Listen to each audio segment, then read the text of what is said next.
मैंने स्ट्रैटेजी अपनी बहुत बार बनाई है, बहुत बार बिगाड़ी है। अच्छा। और फिर नई स्ट्रैटेजी अडॉप्ट की है जब मुझे लगा कि मेरा एग्जामिनेशन क्वालिफाई नहीं हो रहा। ये नॉलेज का खेल नहीं बल्कि विजडम का खेल है। आपको वो नॉलेज जो आपने पढ़ी है आपको उसको अप्लाई करना आना चाहिए। जब आप मॉक टेस्ट देते हैं तो पहली बात तो आपका ये है कि आप नॉलेज और गेन करते हैं। आपको नहीं पता वो आपकी एक्यूमुलेटेड मेमोरी में शामिल हो जाते हैं। दूसरी बात ये है कि आपके अंदर एग्जाम इंट्यूशन आ जाता है। मैंने इस बार अपने तीनों अटेम्प्ट 3 अलग अलग शहरों से दिए। अच्छा। पहला अटेम्प्ट सर मैंने त्रिपुरा से दिया, दूसरा अटेम्प्ट मैंने लखनऊ से दिया और तीसरा अटेम्प्ट मैंने जोधपुर से दिया। अपनी जिंदगी को अपने रूम तक सीमित कर दी। इंग्लिश जो कैट की आती है और जो अब सीसैट में आने लगा है वो काफी सिमिलर हो गया है। इंग्लिश के लिए बहुत इंपॉर्टेंट है न्यूज़पेपर रीडिंग। आप न्यूज़पेपर को ना सिर्फ नॉलेज के लिए कलेक्ट करें, जब आप पढ़ते हैं उसको तो आपकी इंग्लिश रीडिंग स्किल्स बहुत इंप्रूव होती है। वो आपके कॉम्प्रिहेंशन यूज होता है। जब आप इंग्लिश बार बार पढ़ते हैं तो आपका राइटिंग फ्लेयर इंप्रूव होता है जो आपका एसे में यूज होता है क्या यूनिक कंटेंट जनरेट करने का। तो उसके लिए मैंने डॉक्यूमेंट्रीज वगैरह देखी बहुत सारी, प्री में भी बहुत काम आई। मैं क्या करता था, मैं बुक में ही नोट्स बना लेता था अपने। मैंने सोचा मैं अपने टेस्ट को क्यों नहीं अपने नोट्स बना लेता हूँ। दोस्तों, इस वक्त हमारे साथ एक स्पेशल गेस्ट हैं कुणाल रस्तोगी जी, जिन्होंने इस बार 2023 की जो यूपीएससी की रिजल्ट आई है, ही गॉट 15th रैंक, यानी 10-15 लाख बच्चों में 15वां नंबर। It means he is special, he is the best. इनकी क्या रणनीति थी यूपीएससी को लेके, इन्होंने कैसे तैयारी की, किन किन बातों का ध्यान रखा जिसकी वजह से ये अपने 3rd अटैम्प्ट में टॉप हो जाते हैं कंट्री लेवल पे। कुणाल सर, सबसे पहले congratulation. Thank you sir, thank you very much. Sir मैं स्पेशल तो कोई नहीं हूँ, मैं जैसे बाकी लोग हैं वैसा ही हूँ। बस थोड़ी मेहनत मैंने सही डायरेक्शन में की और गॉड्स ग्रेस की वजह से इस बार रैंक आ गई, तो वो सबसे पहली बात। God bless you, this is the honest answer. इसके बाद सर प्रिपरेशन स्ट्रैटेजी की बात आती है तो मेरा बहुत ही लंबा जर्नी रहा है इसमें। 3 साल 2021 में मैंने बिट्स प्लानिंग से ग्रेजुएशन किया और उसके बाद ही मैंने अपना पहला अटेम्प्ट दिया, जहाँ तक मैं इंटरव्यू स्टेज तक गया था। फिर मेरा प्रीलिम्स नहीं हुआ 2nd अटेम्प्ट में और 3rd अटेम्प्ट में ये रैंक आई। तो क्योंकि मेरा इतना बड़ा टाइम रहा है तो मैंने स्ट्रैटेजी अपनी बहुत बार बनाई है, बहुत बार बिगाड़ी है। अच्छा। और फिर नई स्ट्रैटेजी अडॉप्ट की है जब मुझे लगा कि मेरा एग्जामिनेशन क्वालिफाई नहीं हो रहा। तो जब मैंने पहला अटेम्प्ट अपना इंटरव्यू का, जिसमें इंटरव्यू तक पहुंचा था, तो मैं पहले सोचता था कि मैं सिर्फ पहले पढ़ लूँ कि नॉलेज गेन करना ही इस एग्जामिनेशन का मकसद है। बहुत बढ़िया। लेकिन फिर मेरे को बाद में पता चला कि ये नॉलेज का खेल नहीं बल्कि विजडम का खेल है। बहुत बढ़िया, बहुत तो आपको वो नॉलेज जो आपने पढ़ी है आपको उसको अप्लाई करना आना चाहिए और उस एप्लीकेशन तभी आप कर पाएंगे जब आप टेस्ट प्रैक्टिस करेंगे। तो 1st से 3rd अटेम्प्ट के बीच में सबसे बड़ा डिफरेंस ये था कि मैंने बहुत ज़्यादा टेस्ट प्रैक्टिस करना शुरू कर दिया। कितना किया होगा टेस्ट? सर जैसे मैं मेंस की बात करूं तो मैंने करीब 75 टेस्ट लिखे हैं मेंस के, फुल लेंथ टेस्ट, और उसमें 40 मैंने प्रीलिम्स और मेंस के बीच में लिखे हैं। मुझे तो अभी भी याद है एक ऐसा दिन था जिस दिन मैंने 3 फुल लेंथ टेस्ट लिखे जीएस के, मतलब 9 घंटा बैठ के मैंने पेपर लिखा है, वो भी जिस हफ्ते एग्जाम था उसी हफ्ते के मंडे के दिन। अच्छा। तो मैं हमेशा से ये सोचता हूँ जितना आदमी प्रैक्टिस करेगा उतना ही ज़्यादा वो बेटर हो पाएगा इस एग्जामिनेशन। मॉक टेस्ट वगैरह बहुत ज़रूरी है, राइट? सर मेरे हिसाब से जितना मेरा पर्सनल जर्नी रहा है उसमें मुझे तो ये लगता है कि जब आप मॉक टेस्ट देते हैं तो पहली बात तो आपका ये है कि आप नॉलेज और गेन करते हैं। वो आंसर्स जो आपको नहीं पता वो आपकी एक्यूमुलेटेड मेमोरी में शामिल हो जाते हैं। बिल्कुल। दूसरी बात ये है कि आपके अंदर एग्जाम इंट्यूशन आ जाता है। तो हम प्रीलिम्स की बात करें तो जनरली सबको 30 से 40 क्वेश्चन ज़्यादा किसी को नहीं पता होते, लेकिन कट ऑफ पार करने के लिए कम से कम 55 से 60 क्वेश्चन आपको चाहिए होंगे। करेक्ट। तो वो जो गैप को ब्रिज करने का तरीका है वो एग्जाम इंट्यूशन है कि 50-50 आप कैसे कर पाएँ। तो वो आप जितना एग्जाम देंगे उतना बेटर होता जाएगा। पहला अटेम्प्ट का इंटरव्यू था, उसका रिजल्ट मंडे को आया था 30th मई। अच्छा। और प्रीलिम 4 जून को था उसी हफ्ते। तो मेरे मेंटल स्टेट बहुत ही ख़राब था कि अभी इंटरव्यू का रिजल्ट आया और मैं क्वालिफाई नहीं कर पाया। तो मैं बहुत हताश हो गया था। हताश होने के कारण और मेंटल स्टेट ठीक ना होने के कारण मैंने एग्जाम तो दिया। जनरल स्टडीज़ में तब भी ठीक नंबर आ गए मेरे 103, लेकिन सीसैट में 1 नंबर से रह गया। मेरा 65 स्कोर था। अरे तो उसके बाद मेरे को कॉन्फिडेंस तो ये था मेरे को कि मैंने जिस चीज़ के लिए तैयारी की है 1.5 साल जीएस की, उसमें तो मैं क्वालिफाई कर जाऊंगा। लेकिन अब मेरे को सीसैट की भी तैयारी करनी पड़ेगी। भले ही मैं इंजीनियर हूँ लेकिन मुझे भी सीसैट में उतना ही जान लगानी पड़ेगी जितना कोई बाकी बच्चा लगा रहा है। परफेक्ट। तो फिर मैंने सोचा कि चलो ठीक है, अभी तो काफ़ी निराशा है, लेकिन फिर मैंने तब सोचा कि मैंने अपना शुरुआत क्यों की थी जर्नी की, और वो थी कि मैंने ड्रीम देखा था कि मुझे एक सिविल सर्वेंट बनना है। तो जब मैं बहुत हताश होता हूँ तो हमेशा उस ड्रीम को दोबारा रिलीव करने की कोशिश करता हूँ। बहुत बढ़िया, बहुत बढ़िया। तो उसके बाद फिर मैंने सोचा कि चलो अब दोबारा करते हैं। गॉड का ग्रेस था, मम्मी पापा का सपोर्ट था, तो सब चीज़ें मिली। फिर मैंने दोबारा मेहनत करना शुरू किया। सीसैट इस बार अच्छे से दिया थोड़ा। तो फाइनली क्वालिफाई कर पाया। देखिए, छोटी छोटी चीज़ें होती हैं, सिर्फ पढ़ाई नहीं होता है, छोटी छोटी चीज़ें होती हैं जो मिल के किसी चीज़ को अच्छा बनाती हैं। Collective efforts, everything. मोटिवेशन अंदर से आना चाहिए, कोई हो आपको बताने वाला, समझाने वाला, तो ये गिरे फिर से उठे। तो ये हर में वो ताकत, हिम्मत होनी चाहिए। सर एक बात और दोस्तों, सर के जो फादर हैं वो ऑलरेडी आईपीएस है, तो घर में एक माहौल था। सर ये लोग कहते हैं कि घर में अगर कोई ब्यूरोक्रेट्स हैं, आईएएस आईपीएस है, तो उसका बेनिफिट मिलता है एस्पिरेंट को, इसको कैसे देखते हैं आप? सर एग्ज़ाम में तो कोई बेनिफिट नहीं है। हाँ। ये एकदम ही फेयर प्लेइंग फील्ड है। एग्जामिनेशन एकदम इम्पार्शियल है, सबको उतनी मेहनत तो करनी पड़ेगी। बिल्कुल बिल्कुल। लेकिन एक माइंडसेट तो ज़रूर मिल जाता है। अगर आप ब्यूरोक्रेट के बने के घर पे पैदा हुए हैं तो आपको थोड़ा बहुत तो पता चल जाता है कि ब्यूरोक्रेसी काम कैसे करती है, किस तरह से आपका पर्सनालिटी होना चाहिए। करेक्ट। दूसरा सबसे बड़ा होता है मोटिवेशनल फैक्टर। जब आप किसी ब्यूरोक्रेट के यहाँ पैदा होते हैं तो आपको दिखता है कि सोसाइटी में कितनी प्रॉब्लम है, तो आपको उसके प्रति काम करने का और भी जज्बा बचपन से ही डाला जाता है। तो देश प्रेम की सेवा हमेशा से रही है। तो इसी वजह से ये 2-3 चीज़ें बेनिफिट लगता है मुझे जो मिले, जो एडेड है। घर के बारे में और बताइए, मम्मी पापा के बारे में, भाई बहनों के बारे में, इसके बारे में बताइए सर। सर घर में तो मेरे मम्मी पापा और मेरी छोटी बहन है, वो अभी डॉक्टरी कर रही है। अच्छा। मेरे पापा की तो ट्रांसफरेबल जॉब रही है, तो हम लोग बहुत जगह पे गए हैं।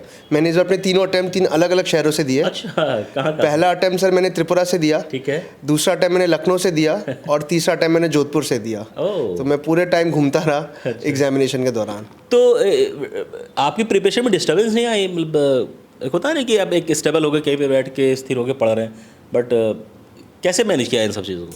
सर शुरुआत में डिस्टर्बेंस था कि बार बार अब ट्रांसफ़र का टाइम आ गया है तो दोबारा कोई नई जगह पे जाना पड़ेगा, नया सेटअप मिलेगा। करेक्ट। तो सर मैंने फिर इसको थोड़ा तोड़ने की कोशिश की। मैंने अपनी ज़िंदगी को अपने रूम तक सीमित कर दी। तो मैं यही सोचता कि जो भी है मेरा इस रूम में है, ये रूम बस चेंज हो सकता है, लेकिन बाहर का जो सराउंडिंग है वो चेंज हो सकता है, लेकिन ये रूम तो वही रहेगा। अब इस रूम में मैं क्या क्या रिसोर्सेज डाल सकता हूँ जो मेरा प्रिपरेशन में मदद करे। तो फॉर्चुनेटली मम्मी पापा भी समझते थे, तो उन्होंने हमेशा ये तो देखा कि मुझे पढ़ने के लिए अलग से एक रूम मिल जाए। तो फिर मैंने ऑनलाइन मीडियम का बहुत ज़्यादा इसमें उपयोग किया। तो आजकल बहुत सारे टेलीग्राम ग्रुप्स हैं, काफ़ी सारे कोचिंग का मटेरियल ऑनलाइन मिल जाता है, तो मैंने उसका बहुत डेडिकेटेडली यूज़ किया।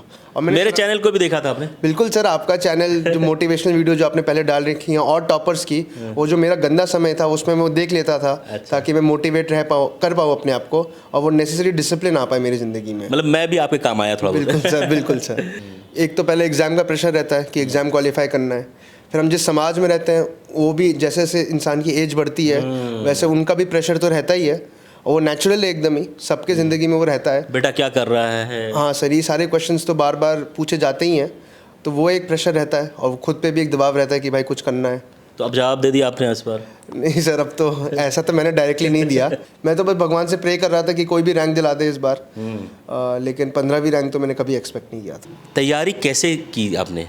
क्या आप डेली आए प्रिपरेशन के लिए, ऑनलाइन ऑफलाइन, या आपको कोचिंग ज्वाइन की? कैसे इन सब के बारे में बताइए सर। मेरे पास 2 ऑप्शन थे, क्योंकि आप ट्रांसफरेबल जॉब है आपके फादर की, तो आप इधर उधर करते रहे, तो कैसे इन चीज़ों को, कोचिंग को कैसे मैनेज किया, प्रिपरेशन को कैसे मैनेज किया, ऑनलाइन ऑफलाइन क्या किया आपने? सर कोविड के टाइम के बाद तो लॉकडाउन ही हो गया था, तो दिल्ली जाने का ऑप्शन था नहीं, तो मैंने अपना जर्नी शुरू ऑनलाइन मीडियम से किया।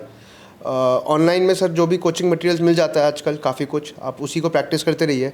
काफ़ी सारे टॉपर्स ने अपना स्ट्रैटेजी वीडियो शेयर किया हुआ है, बुक लिस्ट शेयर की हुई है, तो बुक लिस्ट देख के अपनी बुक लिस्ट बना सकते हैं। मटेरियल आजकल सबके घरों पे आ जाता है। बिल्कुल। तो उसके बाद फिर मैंने ये किया, जब कोविड का लॉकडाउन ख़त्म भी हुआ तो भी मुझे फिर लगा कि दिल्ली जाना चाहिए कि नहीं जाना चाहिए। ठीक है। फिर मुझे लगा कि सर घर पे बहुत अच्छा इन्वायरमेंट है, सपोर्टिव है सब लोग। अच्छा। शायद वो दिल्ली में ना मिल पाए वो चीज़ें। घर का खाना वो तो काफ़ी सब लोगों को मिस करते ही हैं। फिर बाकी सारी चीज़ें भी हैं, कभी दुख होता है अपनी मम्मी पापा से बात कर लो आप, वो सब दिल्ली में नहीं था। तो मैंने सोचा मैं घर पे ही रह के तैयारी करता हूँ। तो आपने घर पे रह के तैयारी की? हाँ सर। तो वैसे स्टूडेंट जिन्होंने एक दिमाग में ये बात डाल के रखी है कि सिविल सर्विसेज क्रैक करना है, उसके लिए दिल्ली जाना होगा, Kunal is a real example जिन्होंने घर में रह के तैयारी की। सर ऑनलाइन के लिए, ऑनलाइन कितना फिजिबल है, कितना अच्छा है instead of like if you are comparing with offline coaching? Sir मेरे ख्याल से करीब करीब एग्जैक्टली सेम ही हो गया है। जैसे एक प्रॉब्लम पहले आती थी कि भाई आपने अगर कोई मॉक टेस्ट लिखा है तो अब उसको इवैल्यूएट कैसे कराएंगे। तो पहले लगता था कि टीचर के पास जाएगा, टीचर चेक करेगा, लेकिन अब आजकल पीडीएफ सिस्टम आ गया है, अब अपना पीडीएफ स्कैन करिए और अपने टीचर को भेज दीजिए। तो वो एक बहुत बड़ी चीज़ तो आपका वैसे ही खत्म हो गया। दूसरा था वीडियोज़ का अवेलेबल होना। आजकल काफ़ी टीचर्स अपना ऑनलाइन वीडियो खुद भी शेयर कर देते हैं यूट्यूब पे, बल्कि कोर्सेज हैं जो आप ले सकते हो, इनरोल कर सकते हैं। तो वो उनसे भी आपका सारा काम हो गया। तीसरा पीयर ग्रुप होता है एक, जो आपको शायद ऑफलाइन में मिल जाए, जो ऑफलाइन में नहीं मिलता। हाँ। लेकिन आजकल काफ़ी सारे फोकस ग्रुप्स बन गए हैं टेलीग्राम पे, व्हाट्सएप पे, जिस पे आप ज्वाइन कर सकते हैं और अपने दो लोगों से बात कर सकते हैं कि आपका प्रिपरेशन किस लेवल पे है। मैं कहता हूँ जो सारी चीज़ें ऑनलाइन में अवेलेबल है वो तो ऑफलाइन में आजकल अवेलेबल हो गई है, बस आपका इंटरनेट ठीक होना चाहिए स्पीड में। एक चीज़ आपने बताई थी कि पीयर ग्रुप, इसमें जो है एक माहौल का भी मिलना ज़रूरी होता है, वो तो घर में आपके था, बट पीयर ग्रुप ज़रूरी होता है। तो ऑनलाइन के केस में कैसे करते थे? बस टेलीग्राम में बच्चे हैं, व्हाट्सअप में इस तरह से पीयर ग्रुप बनाया था, डिस्कशन करते थे, कैसे क्या क्या करते थे आप? सर पीयर ग्रुप तो मेरे कॉलेज में ही काफ़ी अच्छा बन गया था। जो काफ़ी ऐसे बच्चे थे जो खुद भी सिविल सर्विसेज की तैयारी कर रहे थे। तो जब कॉलेज के बाद हम जो लोग थे 3-4 लोग, उन लोगों ने अपना एक ग्रुप पहले शुरू किया। फिर उसमें जैसे जैसे आगे बढ़ते गए कुछ और लोग जुड़ गए जो भी जिनको लगता था कि हमसे शायद फ़ायदा हो सकता है उनको, और फिर ऐसे ऐसे करते एक छोटी सी कम्युनिटी बन गई। तो उनसे आप एक तो अपने पहले स्टडी का रिलेटेड काफ़ी चीज़ें डिस्कस कर सकते हैं, लेकिन ये जर्नी इतनी लंबी होती है कि आपको एक्स्ट्रा स्टडी की चीज़ें भी डिस्कस करना बहुत ज़रूरी हो जाता है, ताकि आप अपना मेंटल एंग्जाइटी और प्रेशर्स को थोड़ा कम कर सकते हैं। तो उसमें भी पीयर ग्रुप काफ़ी काम में आता है। तो मेरे को लगता है ये 2 फोल्डेड बेनिफिट्स हैं इस पर्टिकुलर चीज़ के। देखा नहीं आपने, आप यहाँ पे ओल्ड राजेंद्र नगर, मुखर्जी नगर शायद आप गए होंगे। हाँ सर। तो एक भीड़ सी लगी हुई है, सभी लोग कहते हैं दिल्ली ही आना पड़ेगा, लेकिन सर ने दिल्ली बगैर आए यूपीएससी क्रैक नहीं की, टॉप किया है इन्होंने। तो सर से कुछ सीखिए। अब आते हैं सर आपके प्री के बारे में। प्री की जो प्रिपरेशन होती है, जीएस की बात करें, सीसेट की, क्योंकि आपकी लास्ट जो अटैम्प्ट थी वो 1 नंबर से सीसेट से, कहीं पे गलती हुई होगी लेकिन हमें पता है आपका सीसेट अच्छा है। एक ऐसा बच्चा जो मैथमेटिक्स बैकग्राउंड का नहीं है और जिनको ही और she is struggling on CSAT, उनके लिए आपकी तरफ से क्या राय होनी चाहिए सीसेट को लेके? क्योंकि अभी 50 दिन के लगभग हैं प्री को, तो आप सजेस्ट कीजिए कि क्या बेस्ट वे होना चाहिए, अप्रोच, अच्छा अप्रोच सीसेट को टैकल करने के लिए? सर रिसेंट 2-3 सालों में सीसेट काफ़ी टफ हो गया है। अब मेरे ख्याल से अब इक्वल इंपॉर्टेंस देनी चाहिए सीसेट को जनरल स्टडीज़ के बराबर। लास्ट ईयर का हमने पेपर देखा था जो बहुत टफ था। तो उस सीसेट को टैकल करने के लिए आपको भी अपना स्ट्रैटेजी चेंज करना पड़ेगा। तो मैंने इसको 3 पार्ट्स में डिवाइड कर लिया था सीसेट को। पहला तो आपका इंग्लिश सेक्शन होता है, दूसरा आपका क्वांटिटेटिव रीजनिंग होता है, और तीसरा होता है मेंटल एबिलिटी जो जनरल मैथ्स है। तो इंग्लिश के लिए आप क्या कर सकते हैं कि जो कैट के पिछले साल के पेपर आए हैं, आप उस लेवल का आप देख सकते हैं, क्योंकि इंग्लिश जो कैट की आती है और जो अब सीसेट में आने लगा है वो काफ़ी सिमिलर हो गया है। ये एक एक्स्ट्रा चीज़ है। अगर आप क्या, पहले तो आपको जो PYQs हैं इंग्लिश के जो यूपीएससी के आंसर किए, उसके बाद में बोला अगर आपको थोड़ी एक्स्ट्रा और प्रिपरेशन का ज़रूरत लगता है उसमें, तो आप ये कर सकते हैं। इसके अलावा मेरे ख्याल से इंग्लिश के लिए बहुत इंपॉर्टेंट है न्यूज़पेपर रीडिंग। अच्छा। बहुत लोग मैंने देखा ये करते हैं कि वो लोग न्यूज़पेपर को समझते हैं सिर्फ एक सोर्स ऑफ डेटा या नॉलेज है जो हमारे करंट अफेयर्स के काम आएगा, लेकिन न्यूज़पेपर का यूटिलाइजेशन उससे फार बियॉन्ड है। तो आप न्यूज़पेपर को ना सिर्फ नॉलेज के लिए कलेक्ट करें, बल्कि जैसे उसके जब आप पढ़ते हैं उसको, तो आपकी इंग्लिश रीडिंग स्किल्स बहुत इंप्रूव होती है, वो आपके कॉम्प्रिहेंशन में यूज़ होता है। जब आप इंग्लिश बार बार पढ़ते हैं तो आपका राइटिंग फ्लेयर इंप्रूव होता है, जो आपका एसे में यूज़ होता है। तो इसलिए न्यूज़पेपर रीडिंग के बहुत सारे बेनिफिट्स हैं, तो वो तो करना ही चाहिए। ये कैट का पेपर मैंने बोला, और जो PYQs हैं, ये 3 चीज़ें मैंने अपने इंग्लिश के कॉम्प्रिहेंशन के लिए किया। फिर मैथमेटिक्स लिए क्या किया, क्योंकि मेरा मैथमेटिक बैकग्राउंड है और जिस हिसाब से पिछले क्वेश्चन आए हैं तो काफ़ी चीज़ 11th-12th के लेवल की हो गई हैं। तो मैंने रिवीजन कर लिया अपने क्लासेस का। अब यूट्यूब पे भी देख सकते हैं जो जेई की मैथ्स है, स्पेसिफिकली परम्यूटेशन एंड कॉम्बिनेशन, वो आप जेई के जो लेक्चर्स हैं वो आप लगा सकते हैं, जो मैं इस बार लगा रहा था प्रिपरेशन के लिए, क्योंकि अब PNC काफ़ी टफ हो गया है। उसके अलावा जो जनरल क्वांट है या मैथमेटिक्स एंड रीजनिंग है, वो आप कैट का भी देख सकते हैं, वो काफ़ी सिमिलर है, लेकिन बिफोर दैट आपको PYQ सारे बहुत अच्छे से करने हैं। एक और चीज़ बताऊंगा कि जो सीसेट का पेपर आता है उसमें कुछ फिक्स्ड नंबर ऑफ या फिक्स्ड पैटर्न ऑफ क्वेश्चन हर साल पूछते हैं वो लोग। इस बार उन्होंने थोड़ा स्क्यू कर दिया, तो इसका मतलब ये नहीं कि आप सिर्फ जो स्क्यूड पैटर्न है उस पर पढ़ें, जो सारा आपका ओरिजिनल सीसेट में पिछले 10 सालों से आ रहे हैं क्वेश्चन 14 के बाद, आप उन सारे फॉर्मेट ऑफ क्वेश्चंस को प्रैक्टिस करें। जैसे कैलेंडर के क्वेश्चंस हो गए, इस साल नहीं आया, लेकिन इसका मतलब ये नहीं कि 24 में नहीं आएगा। वैसे ही लेबर वाले क्वेश्चंस हो गए कि time and flow, profit and loss, percentages. तो ये सारी चीज़ें भी आप उतनी शिद्दत से प्रैक्टिस करिए जितना नया अटेम्प्ट का जो नया पैटर्न आया है। तो मेरे ख्याल से आपको नया पैटर्न के हिसाब से मोल्ड करना पड़ेगा, लेकिन जो पुरानी वाली चीज़ें हैं उनको आप मत भूलिए, उनको भी आप प्रैक्टिस करते रहिए। बहुत बढ़िया सर। जीएस के लिए क्या आप किस तरह से तैयारी करते थे? जनरल स्टडीज़ के लिए रिसोर्सेज क्या यूज़ करते थे आप? तो सर जब मैंने शुरू किया तैयारी तो बहुत सारे मैंने आपको बताया टॉपर टॉक्स बहुत सारे थे, तो उन सब ने अपना अलग अलग स्टडी मटेरियल बताया था। तो फिर मैंने सर एक इंजीनियर का दिमाग लगाया इसमें। अच्छा। मैंने सारे टॉपर्स का स्टडी मटेरियल ऐसे नोट डाउन कर दिया। फिर मैंने देखा सब्जेक्ट वाइज इंटरसेक्शन कहाँ बैठ रहा है। अरे तो जहाँ जहाँ इंटरसेक्शन बैठा मुझे लगा ये सारे टॉपर्स ने फॉलो किया है, तो ये तो मुझे फॉलो करने ही करने हैं। तो ये पहला स्टेज हो गया। देख रहे हैं सर ने इंजीनियरिंग का दिमाग लगाई। उसके बाद सर फिर मैंने कुछ अपने एडेड देखा, जैसे जैसे मैं प्रिपरेशन बढ़ती गई मुझे कुछ और अच्छा मटेरियल मिला तो मैंने उसको कलेक्ट कर लिया और मैं उसको भी पढ़ता रहा। लेकिन ये सब सर अलग है, ये तो आपका प्रीलिमिनरी स्टेज है। प्रीलिम्स का सबसे इंपॉर्टेंट है मॉक टेस्ट लगाना, जैसे आपको पहले बताया। तो आप जितने ज़्यादा मॉक टेस्ट लगेंगे आपको उतना एग्जाम इंट्यूशन होगा। ये सेकंड पार्ट हो गया। तीसरा पार्ट सर मैं समझता हूँ कि जो प्रीवियस ईयर क्वेश्चंस हैं वो बहुत ज़्यादा इंपॉर्टेंट है। एक तो आपको स्कोप बताएगा कि कितना ब्रेथ है, और सेकंड आपको डेप्थ बताएगा कि कितना डेप्थ में एग्जामिनेशन वो पूछ रहे हैं। Thought process. और इसका एक और एडवांटेज है कि आप रिवर्स इंजीनियर कर सकते हैं कि जैसे उन्होंने ऑप्शन सेटिंग किया है तो अब सारे ऑप्शंस पढ़ लीजिए। अब सर मैंने एक पैटर्न उसमें ढूंढा था कि जब यूपीएससी जो भी क्वेश्चन पूछता है, अगर 3 स्टेटमेंट है उसमें जनरली 1-2 स्टेटमेंट सही होते हैं, 4 है तो उसमें 2 सही होते हैं, 5 स्टेटमेंट है तो 3 स्टेटमेंट सही होते हैं। तो ऐसा करके उनका पैटर्न है जो वो हर साल फॉलो करते हैं। ठीक है। तो आप ऐसा वो पैटर्न रिकग्नाइज करने की कोशिश करिए तो आपको हर साल प्री में काम आएगा। और फॉर्चुनेटली इस बार अभी तो प्री का रिजल्ट आया नहीं है, लेकिन मैंने जितने आंसर की इससे मिलाए थे तो कट ऑफ सर इस बार 75 था, मेरे अराउंड 115 to 120 आ रहे थे। तो मेरा प्री अच्छा इस बार गया। प्रॉब्लम ऐसे में आती है कि 2 ऐसे में लोग बहुत रिपीटेटिव कंटेंट लिख देते हैं कि पहला जैसा ऐसे है सेम टेम्पलेट यूज़ करके सेकंड ऐसे भी लिख देते हैं। ठीक है। तो लोगों को लगता है कि बहुत ही ज़्यादा ये ऑर्गेनिक नहीं मैकेनिकल हो गया जो चेक करते हैं, तो वो फ्लो में नहीं आ पाता। तो एक तो फ्लो इंप्रूव करना है, तो उसके लिए न्यूज़पेपर वगैरह पढ़ा। सेकंड है सर कंटेंट की बात। तो कंटेंट सर जनरली सब लोग सेम कंटेंट लिख के आते हैं ऐसे में, तो उसमें शायद नंबर उतने नहीं मिल पाए। तो मैंने सर ट्राई किया यूनिक कंटेंट जनरेट करने का, तो उसके लिए मैंने डॉक्यूमेंट्रीज वगैरह देखी बहुत सारी। तो उन डॉक्यूमेंट्री से मेरे को कुछ नए नए पहलू मिले जो मैं अपने, या नए नए मेरे को कुछ कंटेंट ऐसा मिला जो मैं अपने ऐसे में रिप्रोड्यूस कर सकूं जो थोड़ा मेरे को एक्स्ट्रा नंबर अलग दिखे। फिर सर पोएम्स, कोट्स, ये सब भी मैंने इंकॉर्पोरेट करने की कोशिश की। डॉक्यूमेंट्री वगैरह किसने कहा आपको? खुद से अपनी इंजीनियरिंग लगाई या फिर किसी ने एडवाइस किया कि ऐसा कर सकते हो? नहीं सर, इसमें तो किसी ने एडवाइस नहीं किया। डॉक्यूमेंट्रीज देखना मेरे को बचपन से बहुत पसंद है। तो फिर जब मैंने डॉक्यूमेंट्रीज देखना शुरू किया, फिर मेरे को एक सर ने बताया था कि ह्यूमैनिटी सब्जेक्ट के कोई बाउंड्री नहीं होते हैं। आप ह्यूमैनिटी में कुछ भी कहीं भी लगा सकते हैं क्योंकि ये लिबरल आर्ट्स है। लिबरल आर्ट्स का मतलब ही ये है कि कोई भी कंटेंट कहीं भी यूज़ हो सकता है। तो फिर मैंने सोचा सर डॉक्यूमेंट्रीज और ये सब चीज़ें देखूं तो वो काफ़ी काम आएंगे। वो बल्कि मेरे इसमें नहीं, प्री में भी बहुत काम आई। अब क्वेश्चंस ऐसे आ गए हैं जो आप कुछ डॉक्यूमेंट्रीज हैं उससे वो उठा के दे रहे हैं क्योंकि वो अप्लाइड है। तो मैं वही बोल रहा हूँ, नॉलेज का खेल कम होता जा रहा है, विजडम का खेल ज़्यादा होता जा रहा है, और ये आप ये सब चीज़ें देख के ही डेवलप कर सकते हैं। ऑप्शनल PSIR था आपका। PSIR क्यों था? इंटरेस्ट आपकी थी या फिर क्या वजह रही PSIR? कहते हैं ना PSIR एक सब्जेक्ट है जो ओवरलैप करता है सर, है ना?